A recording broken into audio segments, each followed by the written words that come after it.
Assalamualaikum warahmatullahi wabarakatuh. Perkenalkan, saya Gibran Ramadan dari Hukum Tata Negara NPM 2221020 kelas HTNG. Di sini saya akan mempresentasikan atau membuat video yang berjudul khutbah.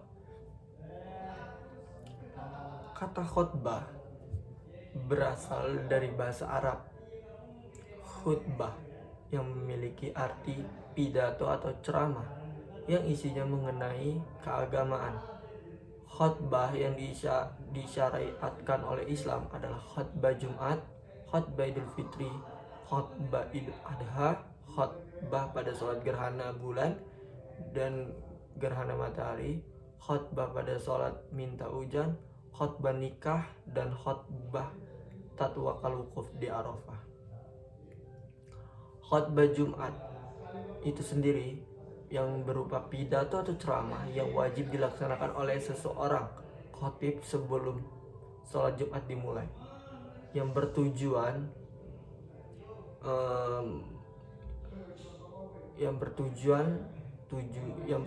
sangat mulia tersebut tercapai, maka hendaklah khatib Jumat harus memenuhi persyaratan sebagai berikut: mengetahui ajaran Islam, mengetahui berbagai hal tentang khutbah Jumat, terutama tentang syarat, rukun, dan sunah-sunahnya. Dan yang ketiga, dapat membaca hamdalah, syahadat, sholawat, Al-Quran, dan hadis dengan baik dan benar, dan sanggup berbicara di muka umum dengan jelas dan mudah dipahami. Dan ada lagi orang yang sudah balik dan bertakwa kepada Allah, berakhlak baik, tidak melakukan perbuatan maksiat, dan bukan orang munafik. Yang terakhir, orang yang dipandang terhormat, dihormati, dan disegani. Syarat khutbah itu juga ada beberapa pendapat. Yang pertama, pendapat pertama beranggapan bahwa khutbah Jumat seluruhnya harus menggunakan bahasa Arab.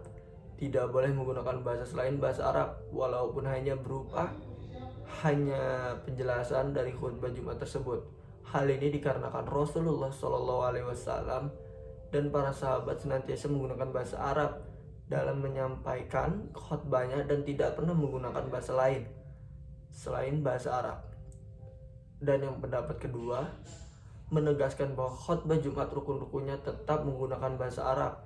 Namun nasihat dan ajaran-ajaran Islam yang disampaikan dalam khutbah Jumat harus menggunakan bahasa yang mudah dipahami oleh para jamaah Jumat.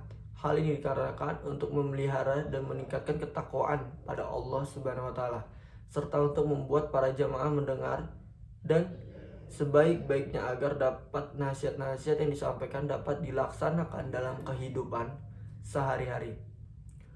Dan ada juga rukun khutbah. Yang pertama yaitu mengucapkan hamdalah atau puji-puji Allah Subhanahu wa taala. Yang kedua, membaca syahadat, yakni syahadat tauhid dan syahadat rasul. Dan yang ketiga, membaca sholawat atas Nabi Muhammad SAW. Yang keempat, berwasiat atau memberi nasihat tentang takwa dan menyampaikan ajaran tentang akidah. Yang kelima, membaca ayat Al-Quran pada salah satu dari dua khutbah. Rasulullah bersabda, yang artinya dari Jabir bin Samurah, katanya Rasulullah SAW berkhutbah berdiri, duduk antara keduanya, membaca ayat-ayat Al-Quran, mengingatkan dan memperingatkan kabar takut pada manusia. Hadis riwayat Muslim. Dan yang terakhir, berdoa pada khutbah kedua agar kaum muslimnya memperoleh ampunan dosa dan rahmat Allah Subhanahu wa taala.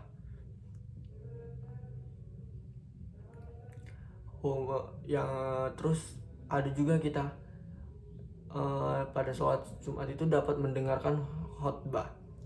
Khutbah Jumat merupakan syarat sahnya penyelenggaraan sholat Jumat.